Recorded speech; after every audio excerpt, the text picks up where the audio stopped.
மிகத் தலைவன். அவன் ஆசி பெற வேண்டும். அவன் ஆசி பெறதுக்கு என்ன உபாயம்னா, ஒன்று பட்டி கிடக்க வேண்டியதில்லை. இப்போ நாங்கள் பட்டி கிடக்கிற நியாயம் அது. உலக நன்மைக்காக இருக்கிறோம். மனுஷன் 2 நேரம் சாப்பிட்லாம், 3 நேரம் சாப்பிடக்கூடாது, ஒரு 2 நேரம் சாப்பிட்லாம். ஆக விரதம் இருக்கணும். ஒரு மனிதன் விரதம் இருக்கணும். வியாழக்கிழமை காலையில் சாப்பிடக்கூடாது. அது ஒரு மனிதன் யாராக தான் சரி, வியாழக்கிழமை சாப்பிடக்கூடாது. ஒரு நேரம் காலை சாப்பிடக்கூடாது. அப்போ என்ன செய்யணும், முருகா உன் ஆசி பேர் அருள் செய்தாயி, அன்றைக்கி வியாழக்கிழமைக்கு மட்டும் காலை உணவு இல்லை. அப்புறம் என்ன செய்யணும், கறி சாப்பிடாதையா, எந்த உயிருக்கு கூட்டு சாப்பிடாது, சைவத்தை கடைப்பிடி. சரி, ஒரே வார்த்தை. அப்போ வியாழக்கிழமை விரதம் இருக்கிறோம், சைவத்தை கடைப்பிடிக்கிறோம்.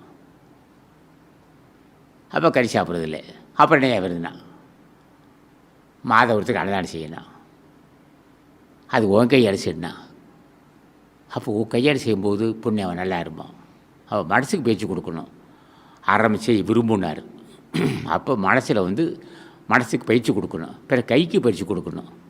ஏன்னா இந்த கை செய்த பாவம் தீரணும் அல்லவா. அப்போ கைக்கு பயிற்சி கொடுக்கணும். அப்போ மனசால் செஞ்ச பாவம்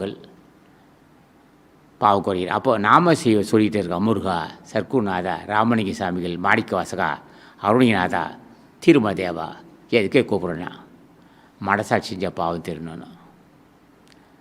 அப்போ அவங்களை கூப்பிட்ற நோக்கம், நீ பெற்ற பேரின்பத்தை நான் பெறணும். முருகா, நீ பெற்ற பேரின்பத்தை அடியேன் பெறணும். அதுக்கு அருள் செய்யணும். ரொம்ப எளிய முறையில் நீ பெற்ற பேரின்பத்தை அடியேன் பெறணும். அதுக்குரிய அறிவு தரணும். இப்போ நான் பெற்ற பேரின்பம் ரொம்ப கடினம் போனாங்க.